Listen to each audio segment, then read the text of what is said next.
Prairie Yard and Garden is a production of the University of Minnesota Morris in cooperation with Pioneer Public Television. Funding for Prairie Yard and Garden is provided in part by Heartland Motor Company, providing service for over 30 years in the heart of truck country. Heartland Motor Company, we have your best interest at heart. Farmers Mutual Telephone Company and Federated Telephone Cooperative, proud to be powering ASERA. Mark and Margaret Yackel Jolene, in honor of Shalom Hill Farm, a nonprofit rural education retreat center in a beautiful prairie setting near Windham in southwestern Minnesota. ShalomHill.org. When I was growing up at Strasbourg, we spoke German as much as English. In our German, a tomato was known as a Paradeisäpfel, which translates in English to paradise apple.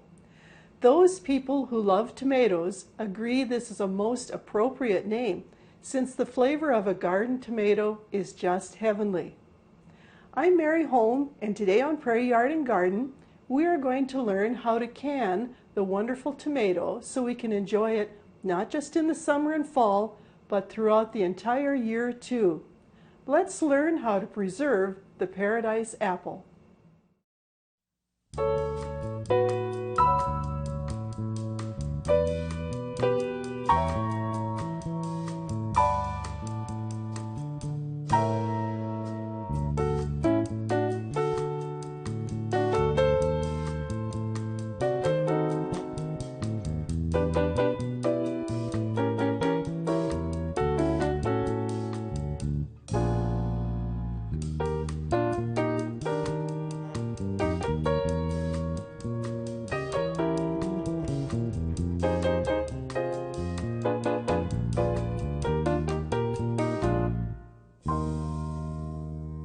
Sometimes in the middle of winter, some of us get a real craving for fresh tomatoes. Somehow the store-bought tomatoes available at that time just won't fill the bill. But we have a remedy. Today our guest is Carol Johnson, who is well known to our Pioneer viewers. Carol and her husband Dennis are famous for their holiday Scandinavian cooking, but they also do a lot of garden produce canning and preservation. We'll learn how to get that great fresh tomato taste, even when it's 10 below. Welcome, Carol. Thank you. Thank you. I always wait until I get that first tomato in the summertime. And then we get a little bit later on in the summer, and it's like, how can we use all of the tomatoes that are coming ready in the garden?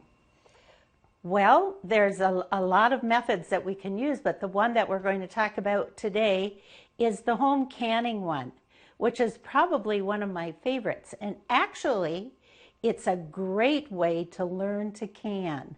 It's one of the vegetables that are easy to deal with, and it has lots of flavor and a lot of uses in our everyday life.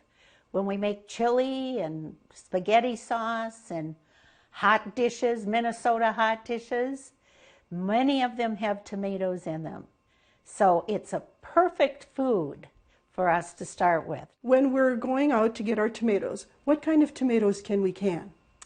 Well, we should choose ones that are fully ripe, that don't have a lot of blemishes on them, because those have things that can cause the canning to sour or go wrong by create the bacteria in those. So you want to get those parts cut away, and that's pretty much the basics for it. Can we use the tomatoes if we have a frost? Because sometimes, we're getting to the end of the season, we still got about a gazillion tomatoes out there, and then we get a frost. We don't get them covered in time. Can we still use those tomatoes? You shouldn't use the tomatoes that are on the plants that have been killed by a frost. Those tomatoes you should let be, because the plant is no longer there to give it nutrients, so you should not use those. But you can pick them, if you have a warning of a frost, you can pick them before the frost comes, bring them inside. As I said, take them to a darker place with a temperature between 55 and 60 for them to ripen in a single layer. and you will have a good tomato. Now, is it hard to preserve tomatoes? No, I think tomatoes are probably one of the easiest vegetables in the garden to can. For one thing, it sits right on the edge on the pH. You know, the high acid fruits have a lower pH, and the things like corn and squash and those have a high pH. And the tomatoes sit right in the middle. So we do have to do some additives to them when we can them. But they're very easy to can, and you can use a hot water bath method, which is for many people less scary than a pressure cooker. Is there information available or a chart someplace that you can get to know what to use for which kind of fruit or vegetable? Yes, the University of Minnesota Extension Service has a great chart that lists many fruits and vegetables, and it will tell you, one, whether you can do it in a hot water bath and for how many minutes, for pints and for quarts, and two, if you know, in a canner, the amount of pressure that you should have on a canner and how many minutes. It's a great chart. Okay, you mentioned pint and quart jars. What is the difference between a pint and a quart jar? Well, we have some examples here. You can see the pint jar is a bit smaller. Now, this particular pint jar has a small opening in the top. And here is a pint jar also, and it has a large opening in it. This one you might want to use if you were making pickles or using a whole fruit or vegetable in there. Like if you were doing green beans and you were making them for the fair, for instance, and you wanted them all to stand up straight like little soldiers, then you might want to have this wide mouth jar because it's easier to put the fruit in and get it correct. And both of these jars are standard canning jars. They are made to be used when you are canning. Now the quart jars, here's a quart jar with a small lid. This too is what you might use with, this is the kind we'll use with our tomatoes today. This is we'll make a mix that is called the Minnesota mix, and it's a liquid. So it will work well in this jar with this small opening. Where if I'm going to make dill pickle spears or whole cucumbers, then I have to put them in by hand so that they stand up nice. Then I want to have this large opening so I can get them in there. And both of these jars are standard canning jars also. Can you use a jar that's not a standard quart jar? Like this is a used mayonnaise jar, and it fits the screw band just fine. So can I use this when I want to can? I see you've used that screw band a few thousand times too. No, Mary. That is an interesting screw band. So we shouldn't use ones that are rusty, the okay? rusty bent ones, no. Okay. Maybe there's a craft project someplace, but not for home canning. Okay. No. And why? Because it doesn't come down on that seal well enough, and it isn't a good deal. So we may not get a good tight may seal not with get a these. good- Okay. But can I reuse this jar rather than throw it in the recycle bin? You can, I guess. It's not a good idea. Really? No. These jars are not tempered like these jars. These jars are made so that they can go in a pressure canner under that pressure or in a hot water bath, and it will not break, or only if you have cracked it or something would it break. Where this is not made with that in mind. It's a much lighter weight. It is, you might not have problems with it, but you only need the problem once, and then you'll be sad. Also, this edging around here is different than on the commercial jars that you buy for home canning. And the lids are made to go on those. This band is made to fit over that larger area. And this has a narrower area. And so your seal is not likely to take hold. You probably will not get a good seal on it. Okay, so not only could it possibly break, but you may end up having to throw the food out because it won't be a good seal and a good fit. Right. And if you use this to hold it down, it probably, well, you probably have shavings in your thing just by the time you get this on. Okay. Yes. But it won't fit down tight. Now, how do we get our tomatoes ready to process? Well, for one thing, I'll show you the kinds of tomatoes that we have here.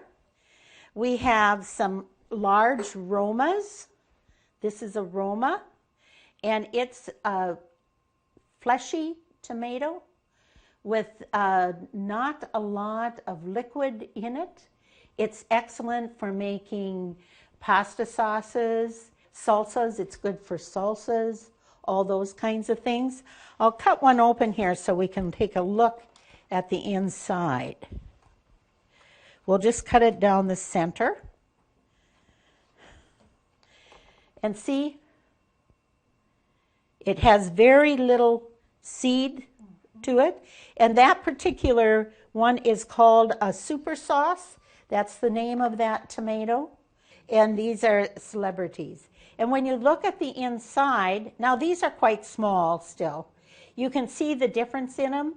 This has a lot more water and seeds in it, and just this little bit of flesh around the outside edge, where this is all fleshy, as well as a thicker band around there. So you get a nice thick sauce, if that's what you were looking for.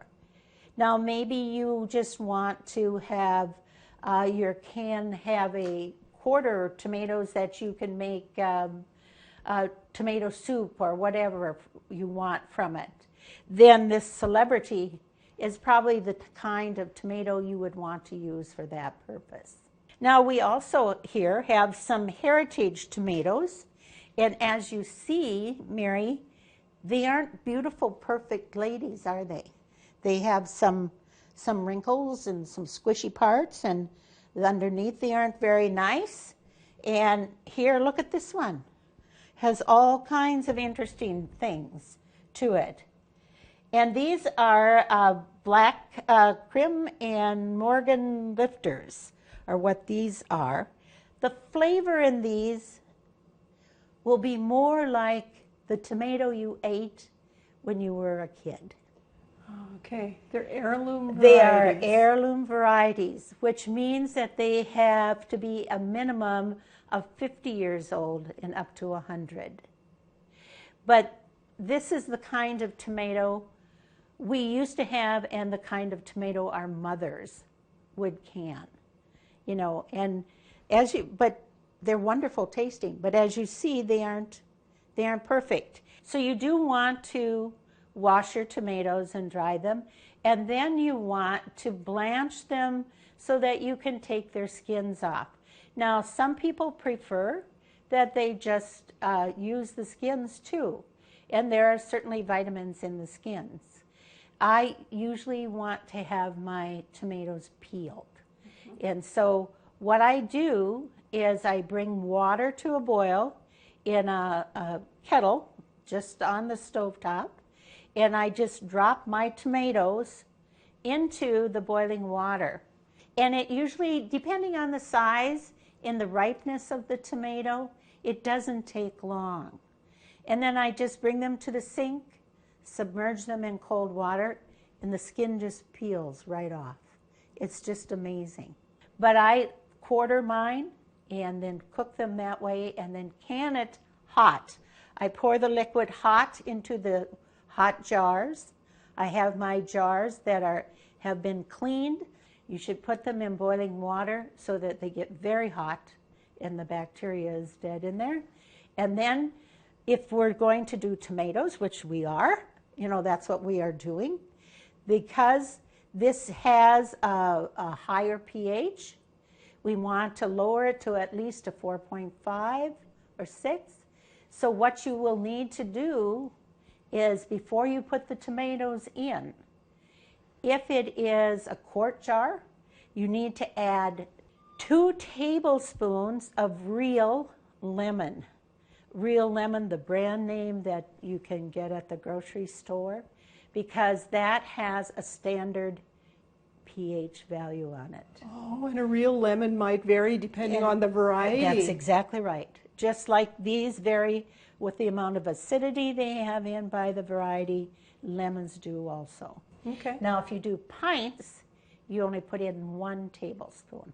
Now, I put a little bit of salt into my tomatoes too. And is that for flavor or for preservation? It will do both. Okay. It'll do both of those things. A lot of people put salt in for flavor, depending, especially if you're canning something like just tomato, like tomato juice. Then how do we prepare the lids and the screw bands? Do we have to do anything special with Well, them? and when you fill them, Okay. and it's important that when the lid goes on and you look at the jar, that there's a 1/2 inch head space.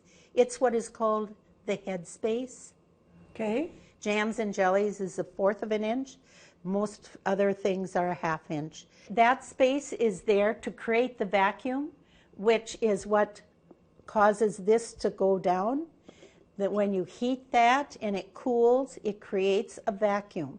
But you don't want too large a space, because then it doesn't have enough heat in there. It might seal it, but there might also be bacteria still alive in there, and it has spoiled. Okay. And you don't want, and some of that is not good for your health at all. In fact, quite deadly. So just, even though it might be your favorite thing, and this is the last jar, so is life. So throw it out. When you fill it, you might might get a little tomato residue liquid or whatever. And so take hot paper towel, fold it up, and get hot water on it, and clean the edge of your jar all the way around. Make sure it's nice and clean. I like to have the outside edges too, and if I have some around the inside, to get that off too. But be sure that it's nice and clean. And then for these lids, these have to be, they come, can't get a hold of it. They have this edging here. That needs to be warm and more so that it's soft and it will adhere to the jar. But you aren't supposed to boil them. So put them on a lower heat that you have, and then let them sit in that very warm to hot water. And then I like this for when I fill jars, because this fits right down on top. It has a wider opening, so it's easy to pour the liquid in here, and you can see how much has come into your jar. Yeah, so you don't have to bloop all over the place Right. like I usually do. Well, it happens, believe me. But it doesn't eliminate wiping off the edge of your jar. Okay. But it just makes it easier to fill your jar. And then you also need to get out the air bubbles. You notice along the edges when you're filling jars that you look and the jar is full and, there's a big air bubble down there. And you need to get that out. You don't want air in there when you're canning. You don't want to have anything that will excite the bacteria to think that it should grow.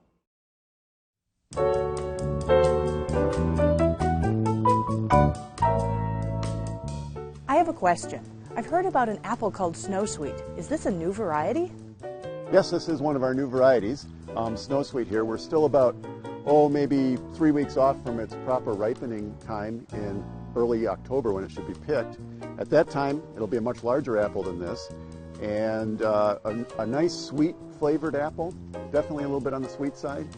One of the reasons it got the name that it did is because of its very white flesh color, which actually doesn't turn brown when it's cut, so it's another little feature. This tree of Snow Sweet is what's called a dwarf tree. That means it's actually grafted on a dwarfing rootstock. And if we go down below here, we can actually see where the graft union is, where the Snow Sweet scion has been grafted onto the rootstock. And we want to make sure in planting a dwarf apple tree like this that we always keep that graft union above the soil line so that the scion variety does not root. The other thing we want to do with dwarf trees is make sure that we give them a little support. And you can see for this tree that we've actually used a piece of conduit that gives it support, especially through the early years of its life as it's getting established, when it needs some help with higher winds, and even some of the weight of all this fruit that we've got on it. Ask the Arboretum Experts has been brought to you by the Minnesota Landscape Arboretum in Chanhassen, dedicated to enriching lives through the appreciation and knowledge of plants. All right, now we're about ready to take and get our product ready for the canner. We have added a little bit of lemon juice and a little bit of salt for flavoring and preservation. We should probably talk a little bit about the different kinds of salt. We'll just talk about canning and pickling salt versus everyday table salt. Actually, you can use both, but using table salt does add an element that might not be what you would desire. Table salt has a non-caking element that is put in it, and if you add that to your canned goods, it is not soluble. And also iodized salt, which many of us use for our table salt, that will cause cloudiness and sometimes making the cucumbers to darken if you are doing them for dill pickles and you're using that kind of salt. So canning salt will be your best product for salt in any type of canning. So we have our product, we have the band screwed on tight, and we're ready to put it in the hot water bath. So you have a canner, and this one holds 7 quarts, it says. So you just put your canned goods, that you have water in here that is very near to boiling. And you put all your canned goods in here that you want to preserve, and then you'll take and lower it into the hot water and put the cover on it. Should you lower it before it's boiling, or you can lower it before it's boiling? You can lower it before it's boiling. Okay. You can lower it before it's boiling. But when it starts to boil, then you start to time it. You do the hot water bath with the cover on for the number of minutes that are required by your recipe. You need about 2 inches of water above the top of the jars so that they are completely submerged in this boiling bath. And it will be about 212 degrees in here. So when the time is up, carefully lift the lid away from you so you don't get burned. Turn the heat off. Some recipes will ask you to leave it in the hot water bath with the stove off and for about 5 minutes. But when that's done, then raise the canner again, and you have a jar lifter, and take them out and put them on. I always put them on, I have a big cutting board that I put a towel on, and I put my jars, hot jars, on that, not so that they touch. They need to have a little space between them so they have air circulation, and then I cover them with a towel so that they don't cool so rapidly, especially if you have air conditioning in your home. You want that temperature to come down at a slower way so that seal is a good seal. So that I cover them with a towel, and you have to let them sit for 12 hours. You shouldn't move them. It can make the seal break if you move them before that time. I did not know that. So you have to be patient with that. So that's how you work with a hot water bath. Okay. I always wash off my jars. I take the screw tops off. Okay. These screw tops, when you put them on, you only finger tighten them. You don't tighten them a lot. You finger tighten them, and that helps with the seal. So when it's done, I take the screw tops off, I wash them and dry them, and then I usually put the screw top back on. When I store my jars after they're empty, I put a screw top on because I don't want the edges to chip. You know, you can't use a jar that has chipped edges on it. So in my mind, I'm just protecting the edges, you know, that when I store the jar. You mentioned the Minnesota tomato mixture. Yes. What is that? That's a recipe that the University of Minnesota Extension Service has come up with that is made with tomatoes and onions and green peppers and celery.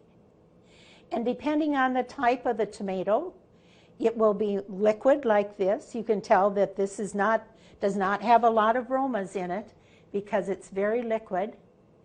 Then you can use it in hot dishes, in making spaghetti sauce, and using it in chili. It doesn't have a specific seasoned flavor. It's got the flavor of that celery and that green pepper and the onion. It is recommended that you do not change the proportions of the green pepper and onion and celery in with the tomato. They have done testing, and it works best to follow the recipe as they have stated. Well, thank you for the absolutely wonderful information you have given us. I think I'm going to go home and start canning some tomatoes. Well, you can just stay right here and we'll can what we have left here.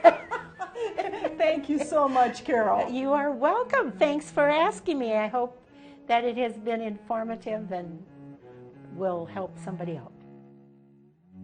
Funding for Prairie Yard and Garden is provided in part by Heartland Motor Company, providing service for over 30 years in the heart of truck country. Heartland Motor Company, we have your best interest at heart. Farmers Mutual Telephone Company and Federated Telephone Cooperative, proud to be powering ASERA. Mark and Margaret Yackel Jolene, in honor of Shalom Hill Farm, a nonprofit rural education retreat center in a beautiful prairie setting near Windham in southwestern Minnesota. ShalomHill.org.